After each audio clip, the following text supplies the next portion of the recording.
دوستان عزیزم، درود و مهر. امیدوارم حال دلتون عالی باشه. امروز اومدم با آموزش یه تحچین مرغ بادمجون بسیار خوشمزه که مخصوص شیرازیای عزیزمونه و بهش میگن شیرازی پلو که یه طعم بی نهایت خوشمزه داره. بریم که با هم دیگه مراحل درست کردنش رو ببینیم. نیاز داریم به چند عدد بادمجان و چند تیکه مرغ و زعفران و ادویه‌ها شامل نمک، فلفل زردچوبه، ادویه کاری و فلفل سیاه که ادویه کاری فلفل سیاه فقط یک قاشق مربا خوریه، بقیه یک قاشق چای خوری، 2 عدد تخم مرغ و 4 عدد پیاز متوسط. حالا من مرغ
نوبت اضافه کردن روغن هستش که من از نصف استکان روغن استفاده کردم.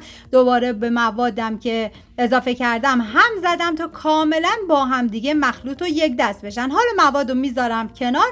من برنجم رو ریختم داخل قابلمه. ببینید برای این تحچین باید برنجتون رو یک کمی زنده تر بردارید. اگر بذارید برنج کاملا بپزه تحچینتون حالت کته‌ای میشه. حالا من بعد از اینکه برنج رو کاملا آب کشش کردم به این مواد زعفرونی برنج اضافه میکنم. به هر اندازه و مقداری که میخوان میتونید برنج رو بریزید داخل مواد زعفرونیتون. بستگی داره که قابلمتون چند اندازه باشه و میخوان که چند لایه از برنج زعفرونی استفاده کنید. ببینید باید موادتون به این غلظت باشه، نه خیلی شل نه خیلی سفت. حالا من داخل قابلمه یک قاشق غذاخوری کف قابلمه من کره ریختم و بعد یک لایه زعفرونی بهش برنج اضافه کردم و کاملا سطحش رو صاف میکنم.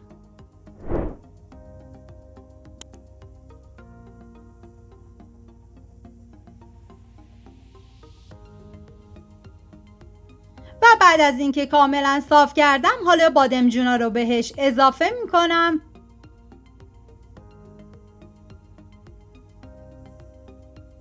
اصلا من از عطر و طعم این غذا براتون نگم که بی نهایت یک ترکیب خیلی خوشمزه‌ای میشه و بهتون پیشنهاد میکنم که حتما درستش کنید.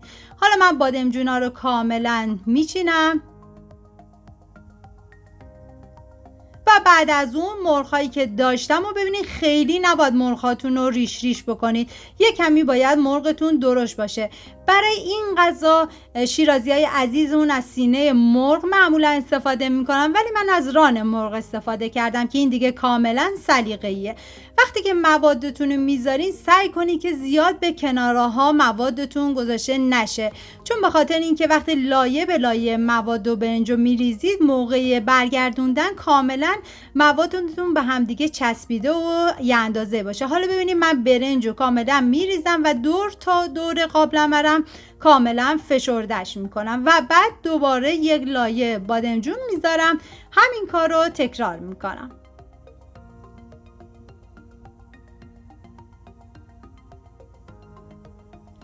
دوستان عزیزم، امیدوارم از این ویدیوی من خوشتون اومده باشه. این غذای خوشمزه رو درست کنید، در کنار عزیزانتون از خوردنش لذت ببرید. اگر ویدیو من دوست داشتین لطفا لایک کنین و برای دوستاتونم بفرستید. لایک و کامنتاتونم که کلی به من انرژی میده و کمک میکنه ویدیوهای من به افراد بیشتری نمایش داده بشه. خب حالا من یک لایه زعفرونی میریزم و دوباره کاملا سطحش رو صاف میکنم. ببینید برنج رو کاملا به کنارها کاملا فشردش کنید تا موقعی که برنج رو برمیگردونین همه یک دست به همدیگه چسبیده باشن. و حالا لایه آخرم از برنج سفید میذارم و بعد به مدت 1 ساعت و 15 دقیقه با شعله متوسط میذارم تا برنج من کاملا دم بکشه و پخته بشه و بعد از اون من سرو شدنم بهتون نشون میدم. و حالا مرغی که داشتم ببینید من آب مرغ رو کاملا صافش کردم و حالا اینو روی برنجم میریزم که حتما این کار رو بکنید که یه طعم عجیبی داره و بی نهایت خوشمزهش میکنه. مرسی که مثل همیشه تا آخر این ویدیو همراه من بودی. تا درودی دیگر، بدرود.